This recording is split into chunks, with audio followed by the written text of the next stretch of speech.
I started with this empty tub, this Jeep tub, went and bought a B-stop top, and I bought these soft top doors about 2 years ago.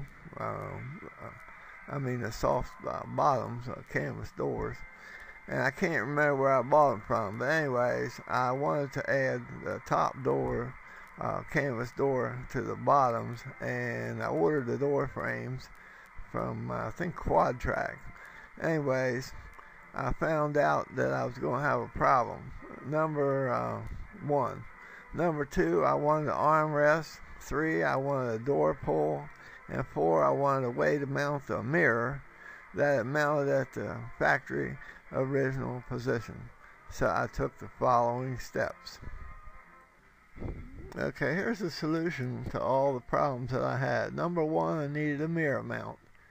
Number 2, I wanted a place that when I didn't have the upper door installed, I could rest my arm on the door with that comfortably. So I wanted something at least 2 inches wide.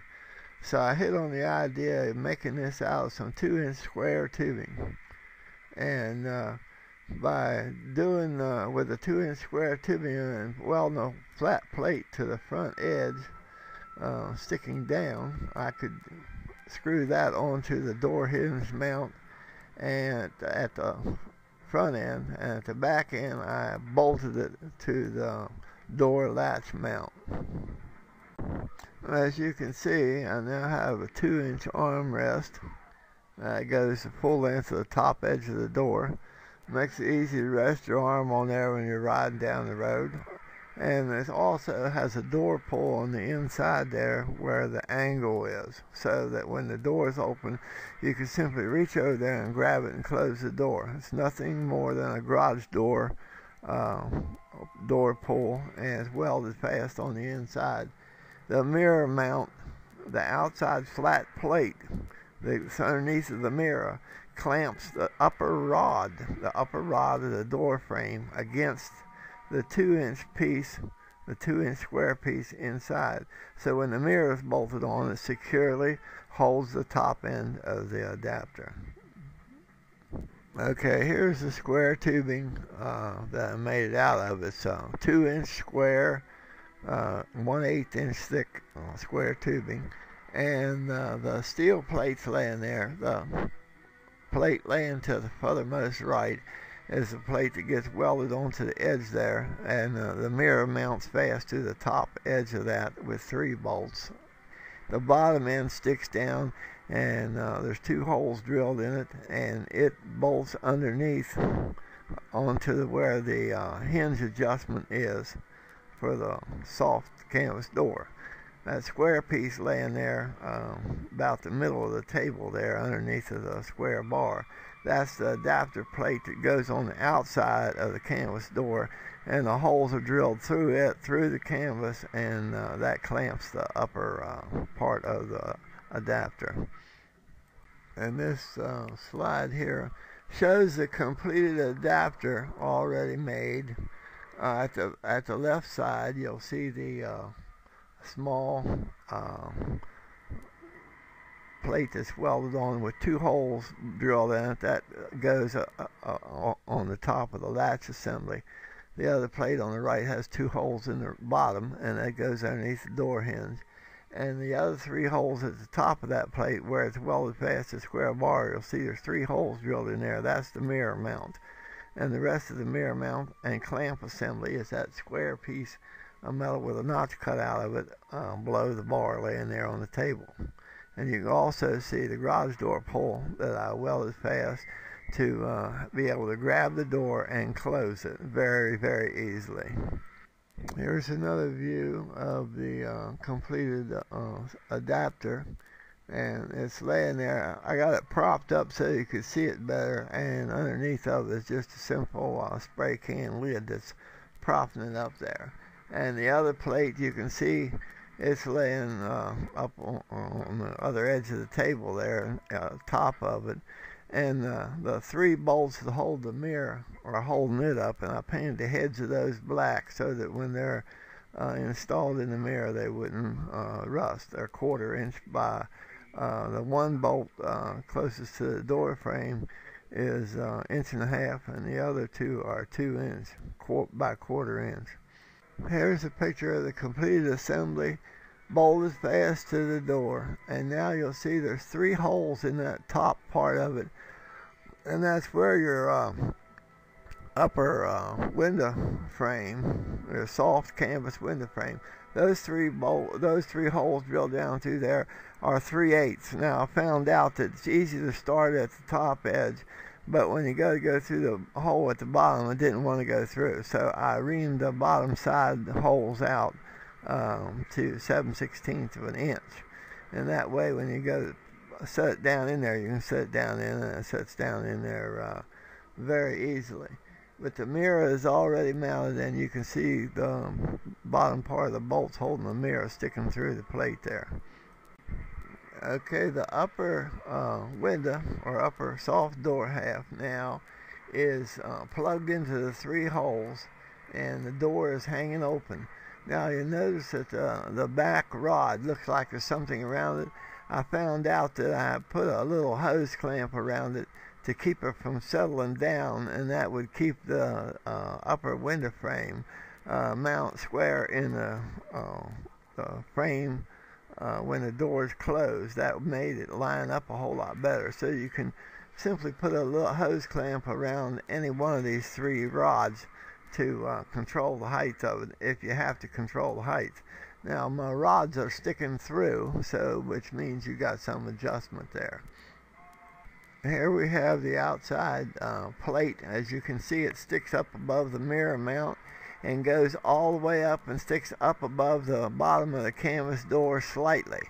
And the inside, the adapter, sticks up there also, just almost exactly to the top. That way when you draw the mirror bolts up, it squeezes that together and holds that upper bar fast to the top of the upper door.